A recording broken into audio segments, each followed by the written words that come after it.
So let's talk about our Night of Champions predictions. This is part 2, and now some more matches announced for that card. Certainly starting to look a lot more filled out. Some great matches, in my opinion, and I think this is one that's a draw. Of course, we've talked about Sheamus, Wade Barrett, Edge, Orton, Cena in that six-pack challenge. Team Lay Cool and Melina, as well as Kane versus The Undertaker. You can check that out in the first Night of Champions predictions video. But Dolph Ziggler is going to take on Kofi Kingston. It is a singles match for the Intercontinental Championship. If Ziggler gets counted out or disqualified, he will lose the title. Now, Ziggler, I think a bit of a fan favourite, almost kind of gaining the Miz status. I think as an underdog and a guy who's perhaps, taken so long to get the belt, I think a lot of fans now looking at him as somebody they would like to support going forward. I've always been very positive about him. I've looked at him almost as a Mr. Perfect type guy, and indeed great look, great worker. Then there's Kofi Kingston, who I also think has come on in leaps and bounds. I look at him now much more as a mid-card guy, and I think they're going to impress in this one. Yep, and it's the kind of one that's easy to write off because of the two names, I think. When you just look at the card and you see Dolph Ziggler, Intercontinental Champion, versus Kofi Kingston on the pay-per-view, you kind of go, oh, how many times have we seen this one? Probably too many, but one more won't do us any harm, because I think they're keeping with the old school a little bit and dragging the arse end out of it. Yeah, I think the last pay-per-view that those guys were on, I remember thinking this is not too bad. I know it's one that, it's been on SmackDown every week and it's had a lot of time pay-per-view wise already, but I think maybe this is one that I am going to enjoy. I'm going to have to start really concentrating on some of these guys, because I think maybe 5 years down the road, these guys are going to be the world champions. Yeah, I think, I wonder will we look back in 10, 15 years and go, yeah, I remember that feud that Dolph and Kofi had on SmackDown and around that Night of Champions 2010. Yeah, it was a good feud, man. Will we? I think possibly yes. When I look at when I started checking out the old retro stuff, who stood out to me? And it was the guys with the colourful clothes that made me go, oh, there's that guy. And I think Kofi could be one of those guys that's quite memorable. Those almost Hogan-esque colours now, the red and the yellow. Jamaica Me Crazy. Jamaica Me Crazy and Taz, I think infringing some copyright there. Yeah, can't be good. So these guys are going to do this once again, and like I say, if Ziggler gets counted out or disqualified, that's it, title gone. And I believe that with all those things in place, that perhaps I'm going to stick with Ziggler on this, actually. I think Ziggler is going to retain. Yeah, I hope Ziggler retains too. And you can't do much wrong with Vicky screaming beside him, so I'm up for Ziggler to retain. One of the controversial matches that's been announced is Big Show versus CM Punk.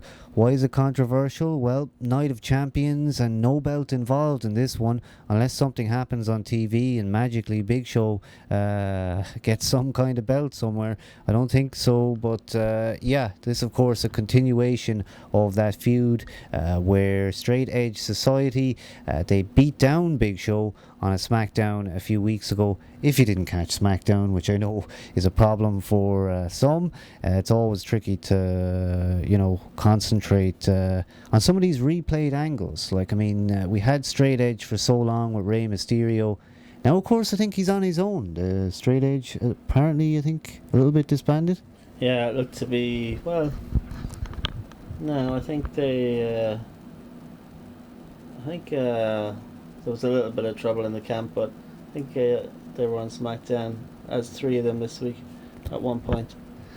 Could be wrong though. Yeah, like I heard something about Joey Mercury problems, and it was probably all rumor. But yeah, something tells me they are still around with that Show versus CM Punk thing continuing. Yeah, I can see Show standing there, CM Punk with the kicks, and maybe he will make actually Big Show look good, because I think one of the things about Big Show that I've always felt is that he isn't Khali. You know, he isn't on that really bad level where he kind of can't work. I mean, the guy does work. He can work, big man. I think maybe he's the best in the business right now. I mean, thinking about as it. big man. Yeah. Yeah, it's funny you mention that now, because I was watching other such big men as that Elegante chap who became Giant Gonzalez, and fuck me, could he move in the WCW days. He used to come running down to the ring, slide underneath, and yeah, he was always Really? sharp. Yeah. And then when he came to WWF, when they put that hair in his back, as we spoke about last week, and then gave him that suit, he had to kind of walk like he was from the fucking Amazon or something, some crazy beast looking thing, and did fuck all in the ring, just Khali'd the shit out of it. Wow. Because that's exactly. I remember him as a Khali guy and sort of, moving very, very strangely and very slowly. I had no idea he ran to the ring. Yeah, Elegante, check him out. He fucking proper bull running to the ring. But indeed, Big Show is, I suppose, the legacy of the big man in the business now.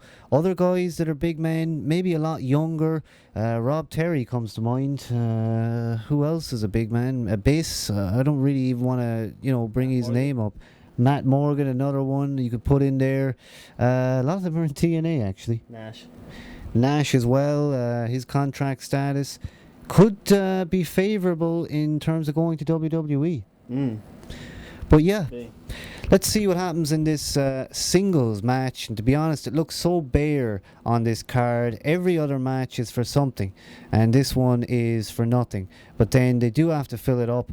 And yeah, I can't. Well, there is a Divas match on there, so I think maybe that could be the complete card. But that's probably one that I'm going to say that. Let's go with the Big Show going over. I would say probably the Big Show, yeah. Now also, this one is something I am looking forward to, singles match for the WWE United States Championship. It's The Miz taking on Daniel Bryan, and just to see that name and, The Miz, Daniel Bryan, those two on the card, this is, I think, what a lot of fans have dreamt of. The Miz is such a fan favourite, and everybody loves Daniel Bryan. Yeah, I think this is the kind of fans match, really. And it's on a pay-per-view, which is great for both, and a good quick kick up the ladder for Daniel Bryan. Caval was actually jobbing this week on his debut SmackDown match. Always a good thing. Well, it's not really actually a good thing at all. Yeah, I think when they job on a SmackDown, it's not so good. They're being shown on TV in a week kind of thing, sort of. I'm trying to think who it was that he. Yeah, I'd be fascinated to know. Was it Drew McIntyre? Possibly. I can imagine that. Yeah. Possibly. Yeah. I would be worried for a guy if he was. Drew and Matt Hardy. We can find Hardy out. Fucking moonsault on SmackDown. So, although we wrote him off last week, he's still pulling a few whippersnappers like that out of the box. Well, I guess Matt Hardy still in there, and I think maybe he'll probably be there for a while. But like I say, I think we did do that Matt Hardy video. I don't think we were that critical of him, but more so the company and how they've treated him. I think. Yeah, I think he's just kind of underused a little bit, especially I don't think he'll make it to Night of Champions.